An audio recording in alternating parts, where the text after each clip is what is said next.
సూర్యాపేట జిల్లా మోత మండలం రావిపహాడ్ గ్రామం శివారులో నిర్మాణం చేస్తున్న ఎన్ఎంకే ఇథనాల్ ఫ్యాక్టరీ నిర్మాణాన్ని ఆపి అనుమతులు రద్దు చేయాలని డిమాండ్ చేస్తూ సూర్యాపేట కలెక్టరేట్ ముందు ధర్నా నిర్వహిస్తున్న సిపిఐఎంఎల్ మాస్ లైన్ పార్టీ నాయకులు.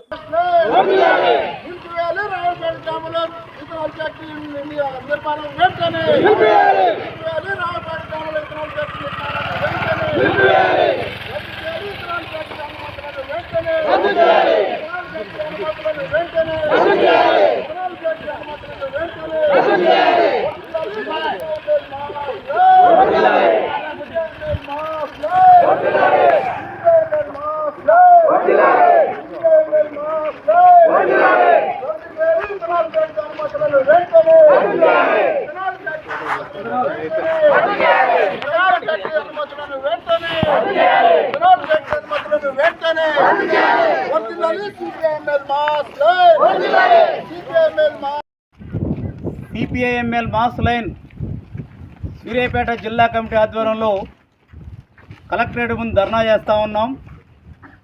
ఈ ధర్నా ఉద్దేశం ఏంటంటే సూర్యాపేట జిల్లా మోతే మండలం రాయపాడు శివార్లలో ఇథనాల్ ఫ్యాక్టరీ నిర్మాణం అవుతూ ఉంది.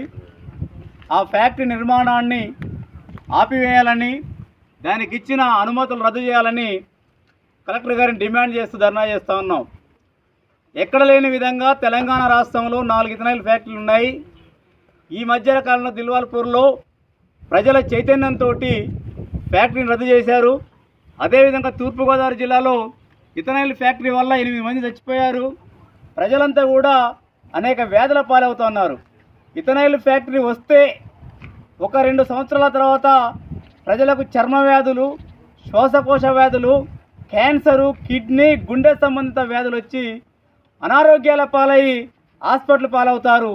అదేవిధంగా భూమి కాలుష్యమై పంటలు పండకుండా ఎడారిగా మారేటువంటి అవకాశం ఉంది. రాయపాడు, కోటపాడు, చెట్టుగూడెం, అన్నారుగూడెం, అప్పన్నగూడెం, అదేవిధంగా సర్వారం, కూడెల్లి తదితర తండాలు మొత్తం కూడా సుమారు 10,000 జనాభా బతకడానికి అవకాశం లేకుండా పోతుంది. వీళ్ళంతా రోగాల బారిన పడి విలువైన జీవితాలను కోల్పోతూ ఉన్నారు.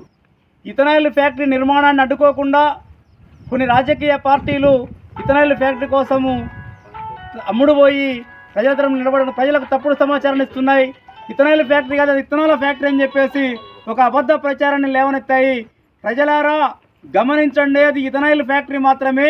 ఆ ఫ్యాక్టరీ కనుక నిర్మాణం అయితే 10,000 మంది జనాభా చుట్టూ ఉన్న గ్రామాలు మొత్తం 10 కిలోమీటర్ల వరకు నీటి కాలుష్యం అవుతుంది, గాలి కాలుష్యం అవుతుంది, భూమి కాలుష్యం అవుతుంది, జంతువులు కూడా చనిపోయేటువంటి ప్రమాదం ఉంది. కాబట్టి త్వరలో మాస్ లైన్ పార్టీ ఆధ్వర్యంలో ఆ గ్రామాలను సందర్శించి ప్రజల్ని చైతన్యవంతం చేసి ప్రజలందరినీ కదిలించి ఇథనాల్ ఫ్యాక్టరీ రద్దు అయ్యేంత వరకు మా పోరాటం ఆపేది లేదని చెప్పేసి తెలియజేస్తా ఉన్నాను. Thank you.